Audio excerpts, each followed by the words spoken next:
Bienvenue sur votre chaîne Radio Doif. Pour mieux profiter au maximum de nos services, veuillez vous abonner et n'oubliez pas d'appuyer sur la petite cloche pour activer les notifications. Un petit clic suffit pour nous encourager. Si c'est déjà fait, merci de votre confiance et bon visionnage. Mesdames, Messieurs, bonsoir et merci de nous rejoindre en ce moment pour cette édition. La vice-présidente de la Banque mondiale pour l'Afrique de l'Est est arrivée à Moroni accompagnée d'une forte délégation. Durant son séjour, elle effectuera une visite guidée dans de différents projets bénéficiant de l'appui de la Banque mondiale. Le reportage de Binti Mouadjou et Salim Zarkachi. Victoria Kwakwa, vice-présidente de la Banque mondiale pour l'Afrique de l'Est et australe, est arrivée ce mardi 5 mars 2024 pour sa première visite de travail aux Comores. À son arrivée, elle a été accueillie par le ministre des Finances, Mzéaboudou Mohamed Chafion, pour un entretien qui s'articulait autour du partenariat entre les Comores et cette institution financière dans le but de promouvoir une croissance inclusive à long terme.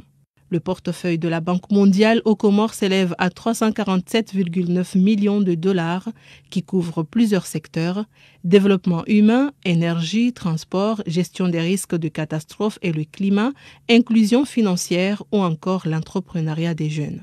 Nous sommes engagés en tant que Banque mondiale pour soutenir le développement du pays.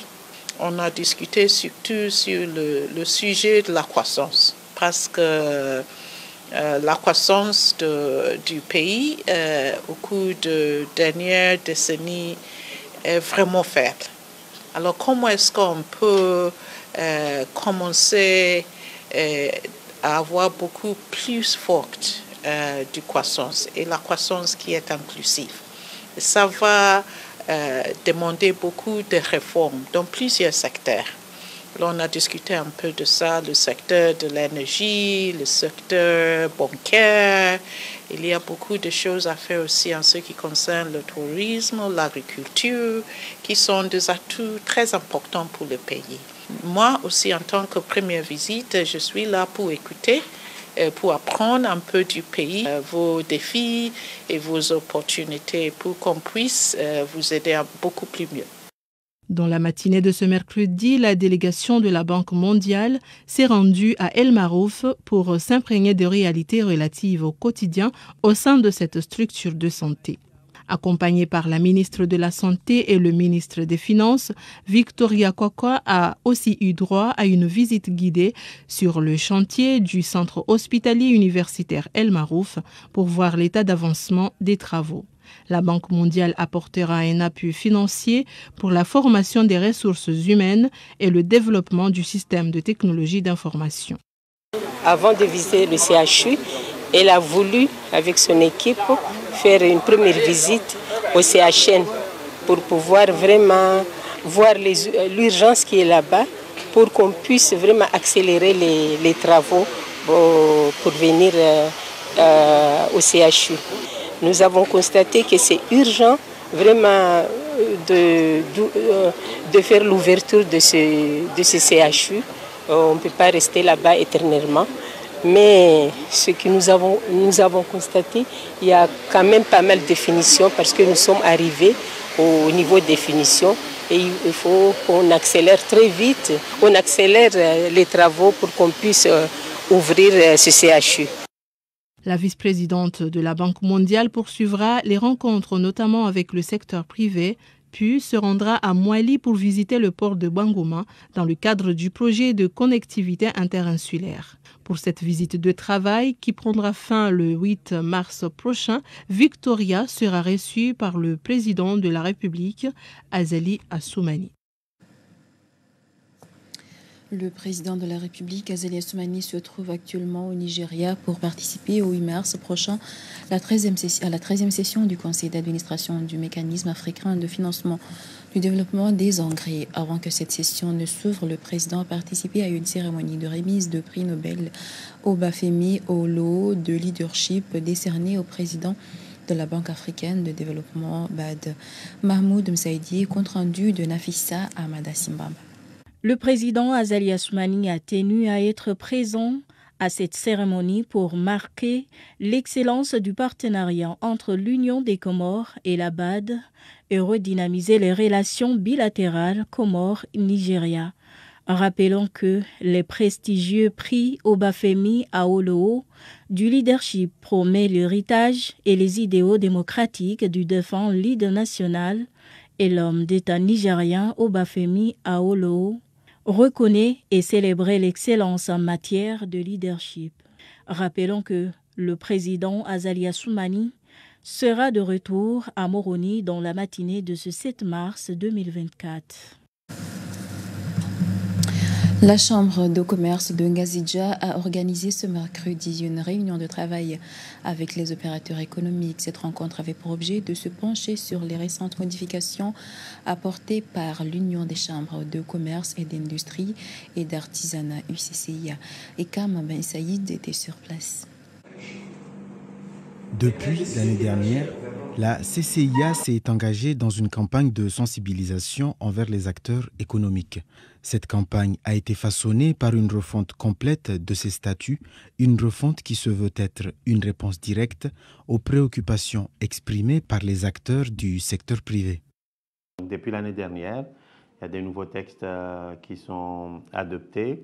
Nous avons commencé la sensibilisation depuis l'année dernière. On invite les opérateurs par palier. Et cette année, nous poursuivons ces ateliers de sensibilisation pour que chaque membre de notre institution puisse comprendre les enjeux des nouveaux statuts, quelles sont les nouvelles implications, quelles sont les dispositions prévues en matière d'élection, c'est-à-dire comment être électeur et comment être éligible au sein de la Chambre de commerce.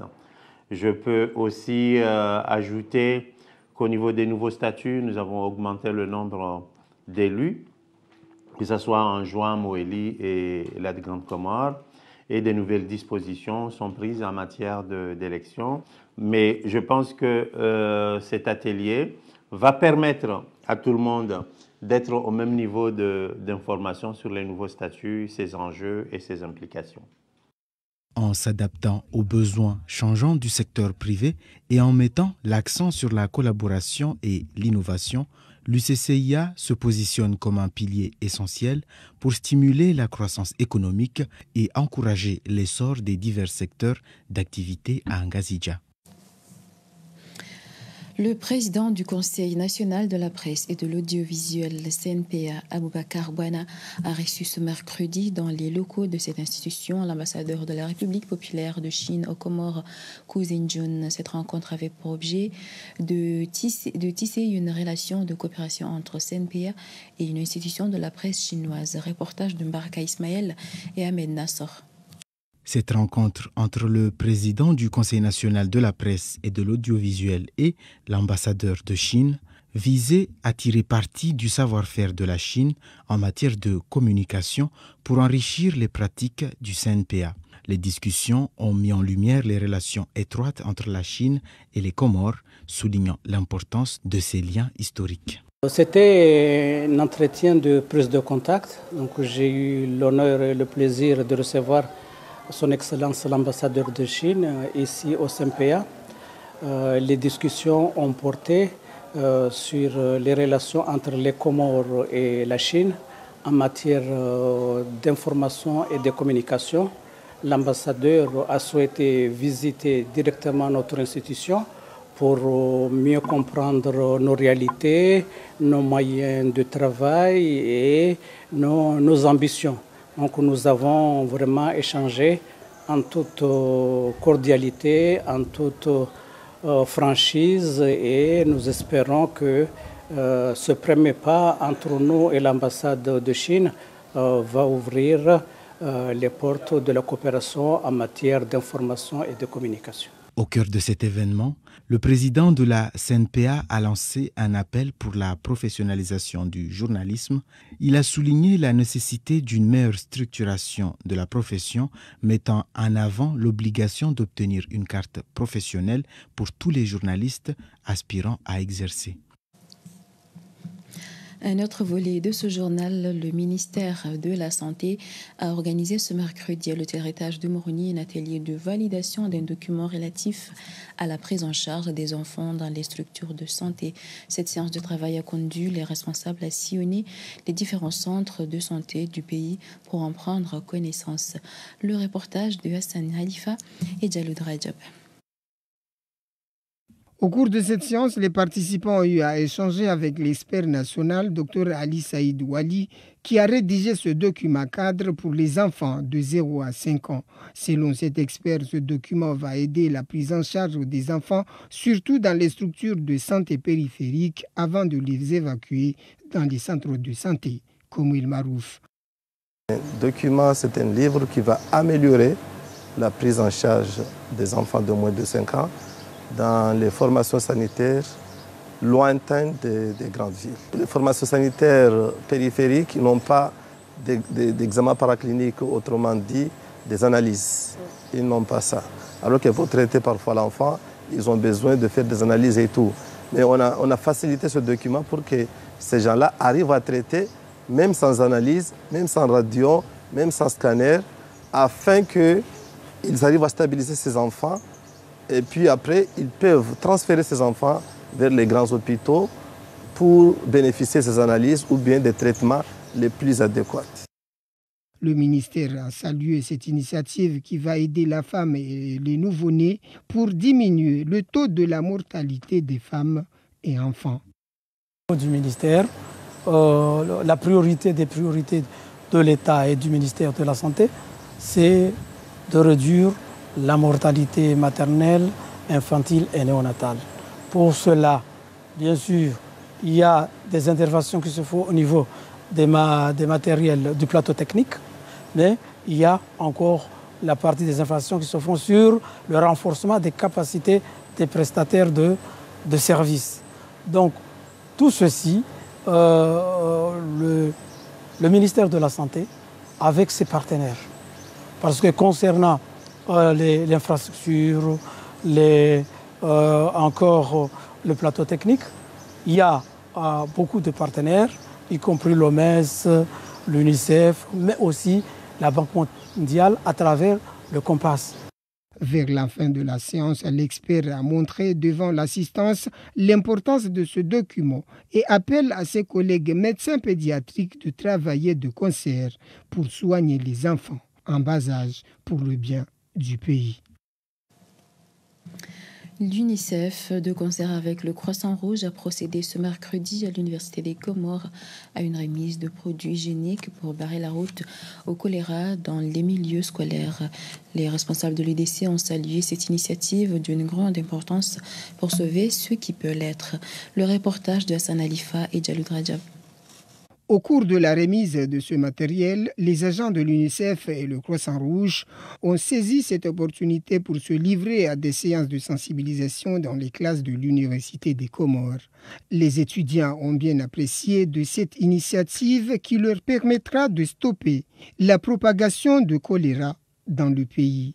L'administration souhaite travailler avec la coopérative pour le bon usage de ce matériel qui arrive au bon moment. Qui est très élevé, mais on peut essayer de gérer ceux qui sont déjà là. Donc ce qu'on va faire, nous avons deux entrées ici, deux entrées dans le site.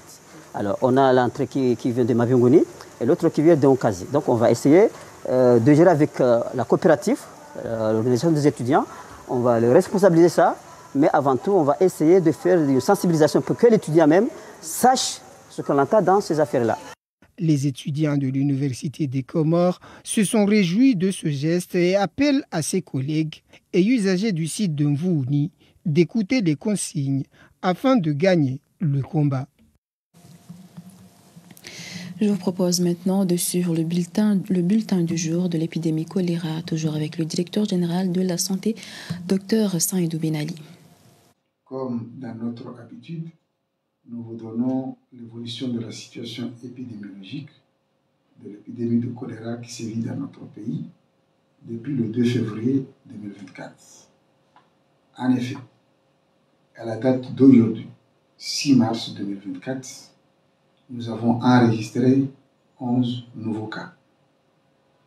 À la date d'aujourd'hui également, nous notons avec satisfaction la guérison de 4 personnes.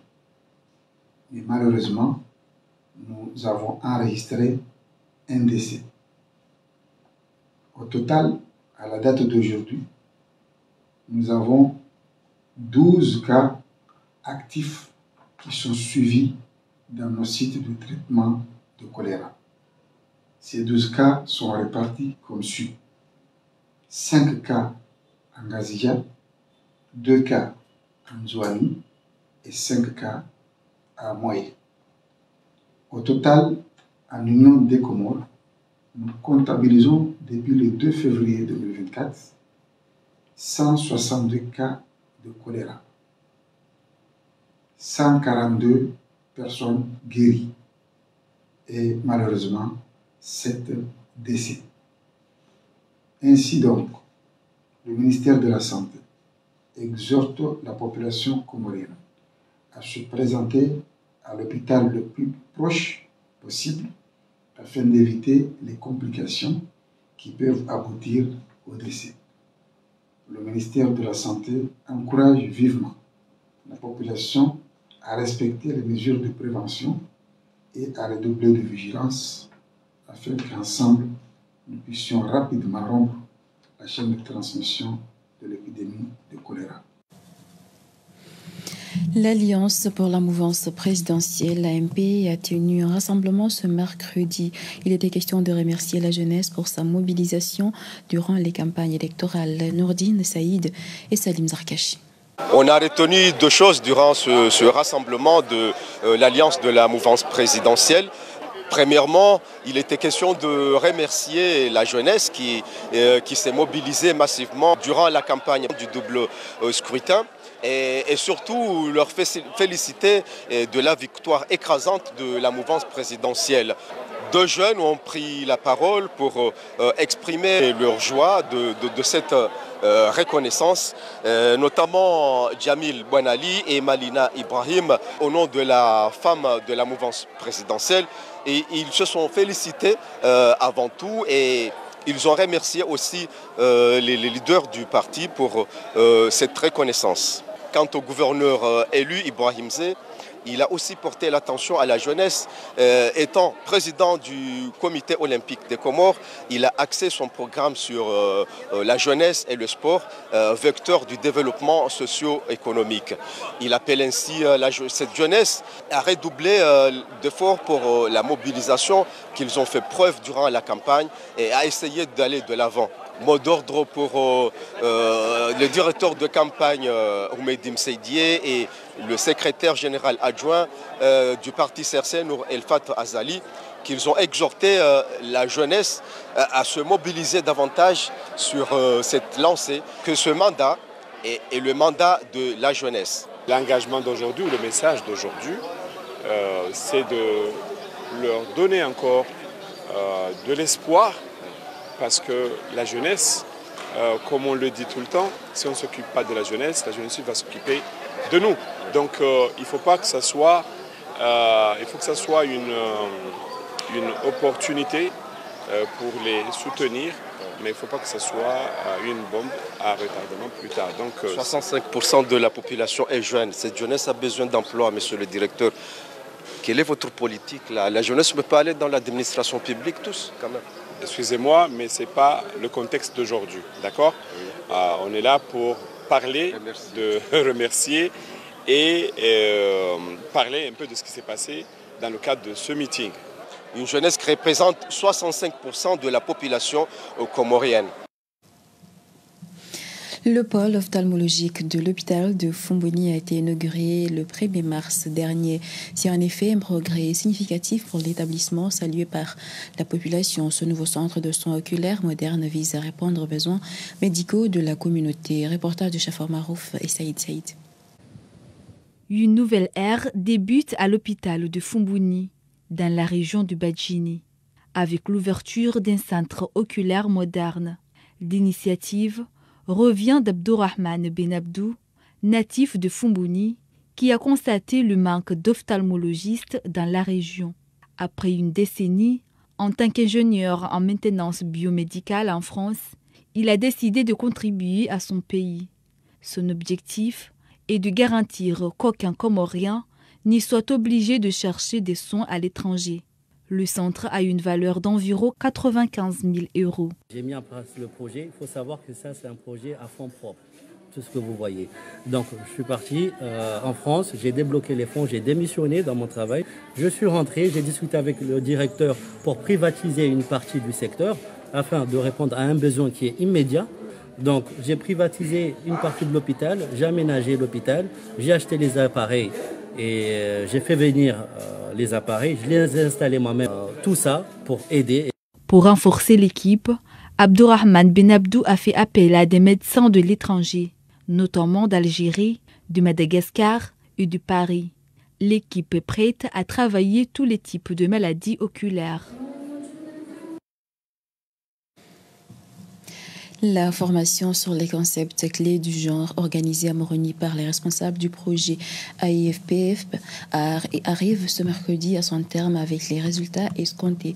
Ce projet d'appui d'urgence à la production agricole financé par la Banque africaine de développement BAD a voulu intégrer l'aspect du genre pour donner l'égalité de droits et de chances à tout le monde afin d'exclure personne. L'experte sur la question du genre, Dolpha Oussoulé, revient sur les conclusions ressorties. Les conclusions qui sont sorties en fait, de cette formation, c'est que déjà on a eu la participation qu'on voulait, les différentes institutions qu'on a invitées, elles étaient toutes là. Et on a fait un échange d'expériences par rapport au le travail quotidien que nous faisons dans nos administrations, dans nos différentes administrations.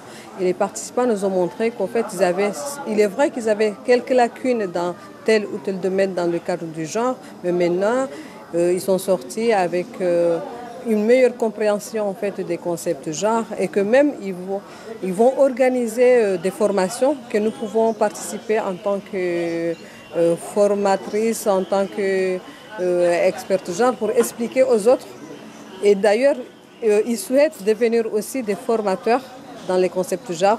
On va organiser une formation des formateurs pour les permettre eux aussi de former les autres, ne serait-ce que même au niveau au sein de la famille. Première des choses, on a assisté à une formation très importante qui concerne les concepts clés du genre. C'est juste une sensibilisation, une formation de sensibilisation, juste pour nous former comment sensibiliser les autres femmes qui n'étaient pas présentes dans cette formation. Vu la volonté de la femme comorienne dans le domaine de l'agriculture. Vu cette sensibilisation, on est maintenant bien formé, on est capable bien sûr de former des groupes ou bien de sensibiliser les femmes qui n'étaient pas ici.